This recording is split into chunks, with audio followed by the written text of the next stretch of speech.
5 राज्यों में से 3 राज्यों में बीजेपी को प्रचंड बहुमत मिला है। इसको लेकर के विपक्षी दल तमाम जो इंडिया गठबंधन जो बनाया है उसको लेकर के कवायद अब शुरू हो गई है।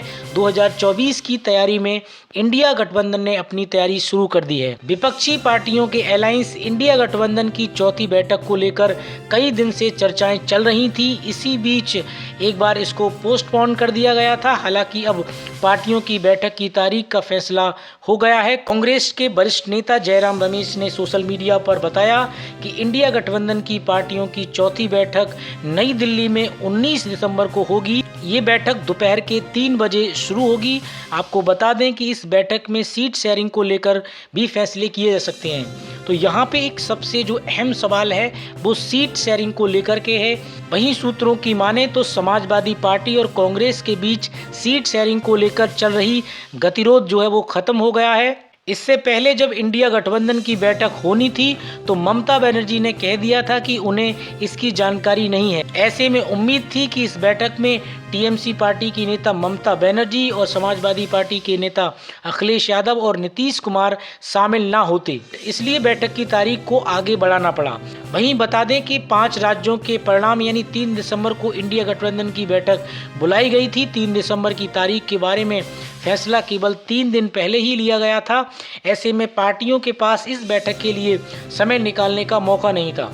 बता दें कि 5 राज्यों में हुए विधानसभा चुनाव में कांग्रेस का परिणाम काफी निराशाजनक रहा है। उसे केवल तेलंगाना में ही जीत हासिल हो पाई है। जिस तरह से इंडिया गठबंधन का उद्देश्य बीजेपी का विरोध करना था उस तरह से उसका फायदा नजर नहीं आया। तेलंगाना में कांग्रेस की सरकार जरूर बनी है, वहां पर उन्होंने बीआरएस को हराया है। वहीं बीजेपी तेलंगाना में 8 सीट पर पहुंच गई है। छत्तीसगढ़, मध्य प्रदेश और राजस्थान में बीजेपी ने प्रचंड बहुमत हासिल किया है, एक बहुत ही बेहतरीन जीत हासिल की है। ऐसे में 2 राज्यों की सरकार भी कांग्रेस के हाथ से निकल गई है।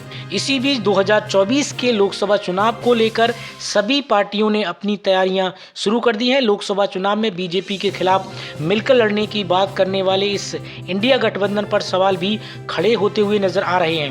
वहीं इस गठबंधन में सीट शेयरिंग के मुद्दे पर रार भी अभी देखने को मिल रही है। क्षेत्रीय पार्टियां अपने राज्यों में ज्यादा से ज्यादा सीटों पर चुनाव लड़ना चाहती हैं। वहीं एक और कांग्रेस गठबंधन का नेतृत्व करने के नाते अपना दबदबा बनाना चाहती है। हालांकि इस विधानसभा चुनाव से कांग्रेस को बड़ा झटका लगा है। अब इस बैठक में देखना ये काफी दिलचस्प होगा कि सीट शेयरिंग का क्या फार्मूला तय होता है। इन विधानसभा चुनाव के रिजल्ट के बाद राहुल गांधी की जो भारत जोड़ो यात्रा थी उसका भी असर खत्म होता हुआ नजर आ रहा है। तो यहाँ पर काफ़ी दिलचस्प और सबसे अहम सवाल ये होगा कि बात करें सबसे पहले उत्तर प्रदेश की, तो उत्तर प्रदेश में कहीं ना कहीं समाजवादी पार्टी के नेता अखिलेश यादव भी सीट शेयरिंग को लेकर के काफ़ी जो है वो सजग हैं। वो चाहते हैं कि क्योंकि उनकी पार्टी का जो वर्चस्व है वो कहीं ना कहीं कांग्रेस पार्टी से ज़्यादा यहाँ पे जो है वो दिखाई देता है। तो उस लिहाज से कांग्रेस पार्टी के लिए यहाँ भी जो है समाजवादी पार्टी भी मुश्किलें खड़ी कर सकती हैं। वहीं एक और पश्चिम बंगाल की अगर बात करें तो वहाँ भी टीएमसी पार्टी ममता बनर्जी के लिए भी समझा पाना ये काफ़ी मुश्किल होगा। और वहीं बात करें बिहार में, तो बिहार में क्या स्थिति होती है, नीतीश कुमार कितनी सीटों पर मानते हैं तेजस्वी, तो ये भी एक अहम सवाल होगा। तो कुल मिला के अगर देखा जाए तो यहाँ पे इंडिया गठबंधन के लिए राह इतनी आसान नहीं है। अब ये बैठक जो दिल्ली में बुलाई गई है इसमें क्या फैसला निकलता है ये तो आने वाला समय ही बताएगा। इसी तरीके की देश और दुनिया की खबरों के लिए आप हमारे चैनल के साथ जुड़े रहिए।